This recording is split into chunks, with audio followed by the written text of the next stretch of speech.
आपने महागठबंधन के साथ अपना सपोर्ट किया था और सहयोग किया था। तो हमारी पार्टी का भी यही है कि हम लोग पहले जिला पंचायत चुनाव पर फोकस कर रहे हैं पूरे प्रदेश के अंदर। रोजगार दो, सामाजिक न्याय दो के मुद्दे पर यात्राएं कर रहे हैं। लास्ट अभी जो होने वाली यात्रा है वो 16 मई से और 20 मई तक मेरठ से लेकर गाजियाबाद तक होगी। मुख्य सवाल है वो यह है कि पूरा का पूरा जो चुनाव है वो रोजगार के मुद्दे पर, और सामाजिक न्याय भी आज एक बड़ा सवाल है। जी, 2022 के विधानसभा चुनाव की बात करूं तो आम आदमी पार्टी का जो प्रदर्शन था वो काफ़ी ख़राब रहा, या परिणाम कहें काफ़ी ख़राब रहा। तो 2027 में किस तरीके की तैयारियां और कौन सी ऐसी गलती हैं जिन पर आप काम कर रहे हैं?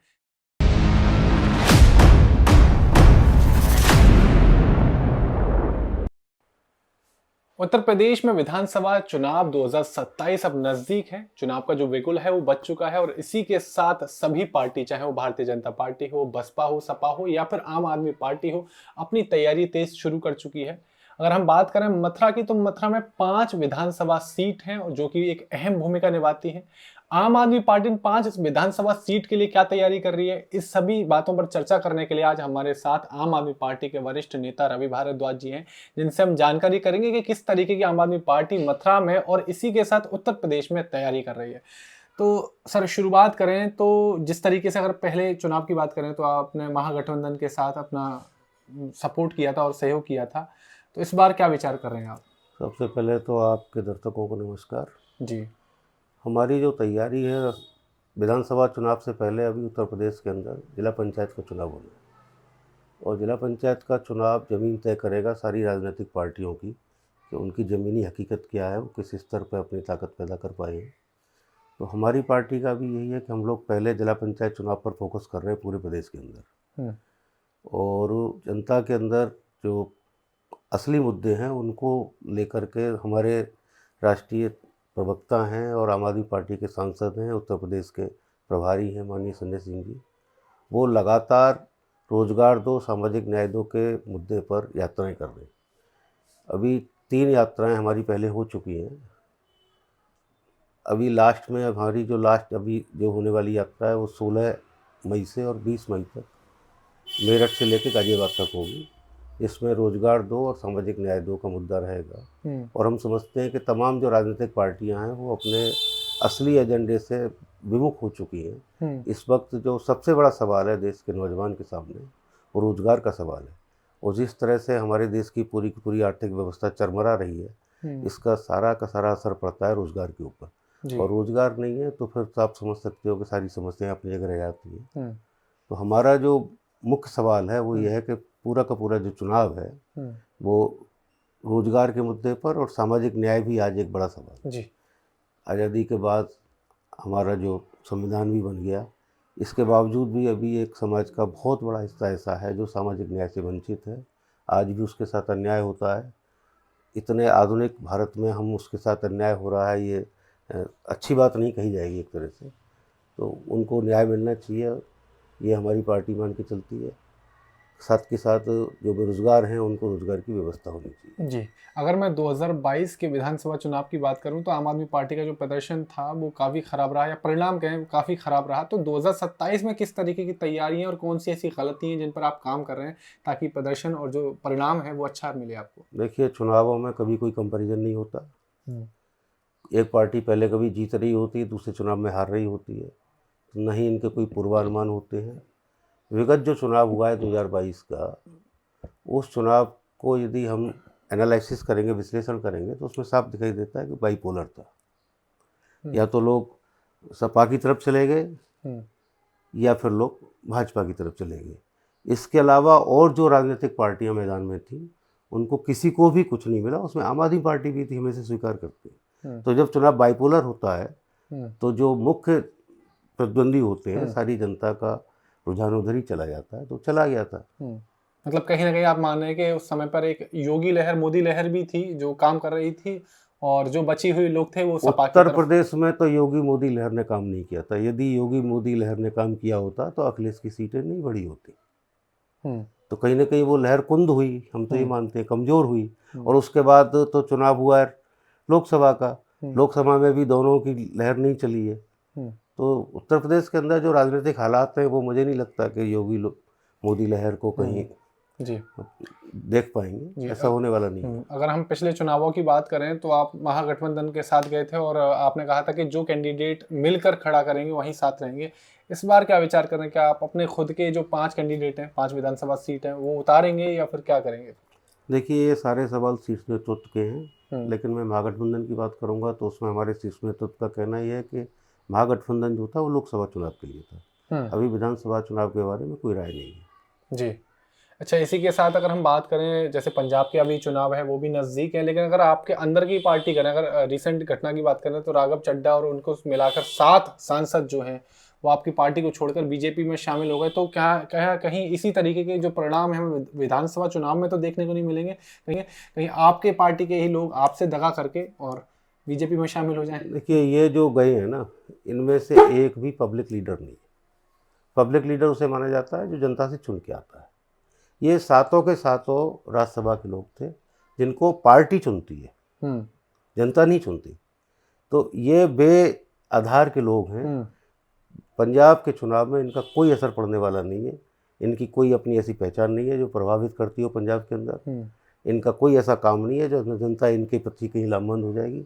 आज भगवंत मान ने जिस तरह से पंजाब के अंदर काम किया, उसके बहुत ही सुखद और शानदार परिणाम आम आदमी पार्टी को इस आने वाले चुनाव में देखने को मिलेंगे।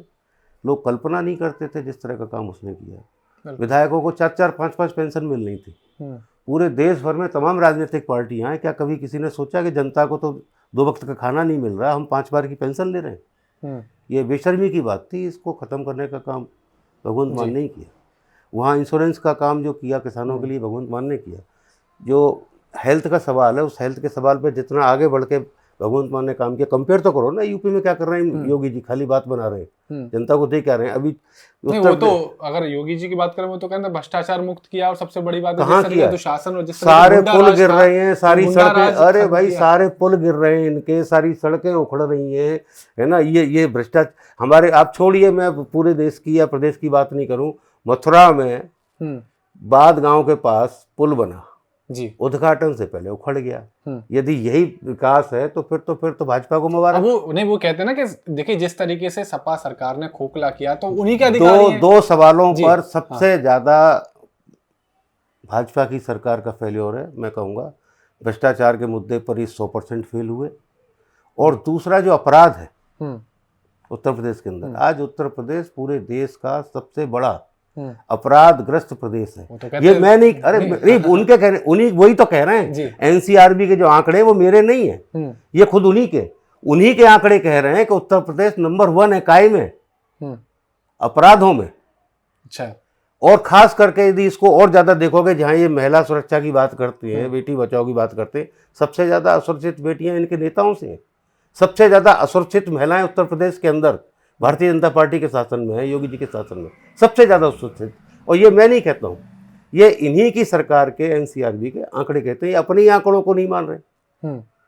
इतनी बेशर्मी तो होती नहीं है ना, ये तो राजनीतिक बेशर्मी है।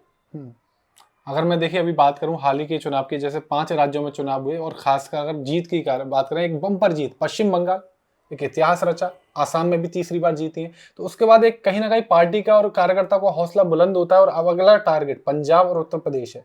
तो वो तो फुल कॉन्फिडेंट में है कि उत्तर प्रदेश तो उनके पास तीसरी बार जाने वाला है। तो अगर उनके मुद्दे जो हैं, मैं उनके मुद्दों की बात नहीं करूंगा, आप भी जानते हैं कि किस किस तरीके के मुद्दे जो लेकर आएंगे। आम आदमी पार्टी कौन से मुद्दे देने वाली है? देखिए, आम आदमी पार्टी के तो बेसिक मुद्दे शुरू से रहे हैं। हम जनता को अच्छी शिक्षा की बात करते हैं जो इस पूरे देश की ज़रूरत है। हम जनता के स्वास्थ्य की बात करते हैं, फ्री स्वास्थ्य की बात करते हैं, ये पूरे देश की ज़रूरत है। कम से कम 200 यूनिट बिजली प्रत्येक को मिल जाए इस गर्मी में, ज़रूरत में, ये हम बात करते हैं। इसी के साथ साथ दिल्ली में जब आम आदमी पार्टी की सरकार चली तो उसने रोज़गार के सवाल पर बहुत सारे नए ऐसे प्रयोग किए जिनसे नौजवानों को रोज़गार मिला। तो वो प्रयोग हम दूसरी जगह भी करेंगे। तो हमारे तो बेसिक मुद्दे हैं, शिक्षा है, स्वास्थ्य है, बिजली पानी है, और जनता का इसी से भला भी होता है। और बिना शिक्षा, स्वास्थ्य के, बिजली पानी के कोई मुद्दा आप ले आइए, उससे जनता का कम से कम भला नहीं होता। किसी का राजनीतिक पेट भर सकता है, लेकिन जो जीवन का पेट है वो इन्हीं मुद्दों से भरता है। ठीक है, ये तो आप एक उत्तर प्रदेश पूरे राज्य के लिए बात करें, मथुरा के लिए क्या करने वाले हैं? देखिए, मथुरा में तो जो सवाल प्रदेश के हैं, मथुरा उनसे अछूता नहीं, कुछ तो नहीं, लेकिन अगर भारतीय जो जनता प्रदेश पार्टी के करें साथ वो तो खासकर उनका सबसे बड़ा मुद्दा उनका कृष्ण जन्मभूमि है। वो कहते हैं कि अब काशी और मथुरा की बारी है, क्योंकि अयोध्या वो पूरा कर चुके हैं। अब मथुरा है और मथुरा में श्री कृष्ण जन्मभूमि हो, चाहे बाकी बारी कॉरिडोर हो या फिर यमुना जी है, वो तो एक बड़ा मुद्दा लेकर चल रहे हैं, जो जनता भी कहीं ना कहीं समर्थन में उतर जाती है उनके लिए। देखिए, हम लोग कानून के राज में जी रहे हैं और कृष्ण जन्मभूमि का मुद्दा भाजपा का सवाल नहीं है, किसी राजनीतिक पार्टी का सवाल नहीं है, सुप्रीम कोर्ट का सवाल है। और सुप्रीम कोर्ट के सवाल में जो सर्वोच्च न्यायालय का जो फैसला होगा वो सबको मानना है। उसमें भारतीय जनता पार्टी होती को नहीं, या तो भाजपा वाले कहें कि हम सुप्रीम कोर्ट को नहीं मानते, हम खुद ही को मानते हैं, तो मैं कुछ नहीं कहूँगा। जब वो कानून के राज में उनका विश्वास ही नहीं है तो इसमें कुछ कहने की गुंजाइश ही नहीं बचती। वरना सवाल तो आज सुप्रीम कोर्ट में लंबित है, जो जो फैसला होगा सबको मानना होगा, यदि हम संविधान को मानते हैं, कानून को मानते हैं।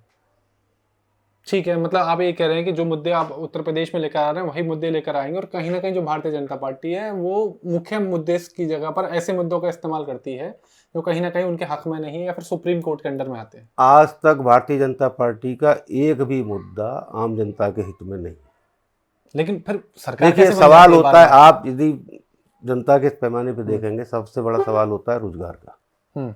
भारतीय जनता पार्टी के एजेंडे से रोजगार गायब है। दूसरा सवाल होता है महंगाई का, भारतीय जनता पार्टी के राजनीतिक एजेंडे से महंगाई गायब है। तीसरा सवाल होता है सुरक्षा का, भारतीय जनता पार्टी के राजनीतिक एजेंडे से सुरक्षा का सवाल गायब है, अपराध बढ़ रहे हैं। चौथा सवाल होता है सामाजिक समरसता का, भाईचारे का, व्यवहार का, खुशियों का।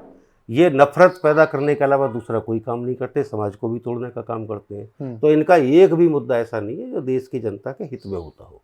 चलिए, हमसे बात करने के लिए, हमें समय देने के लिए बहुत बहुत धन्यवाद। तो ये थे रवि भारद्वाज, आम आदमी पार्टी के वरिष्ठ नेता, जिन्होंने बताया कि 2027 तो आ रहा है, आम आदमी पार्टी ने भी कई रैलियां, कोई यात्राएं शुरू कर दी हैं, और जिस तरीके से जो पुरानी गलतियां रही 2022 में, जिस तरीके का उनका प्रदर्शन रहा, उससे बेहतर प्रदर्शन करने की ये कोशिश 2027 के चुनावों में करेंगे। मिलते हैं ऐसे किसी और इंटरव्यू में, तब तक के लिए नमस्कार।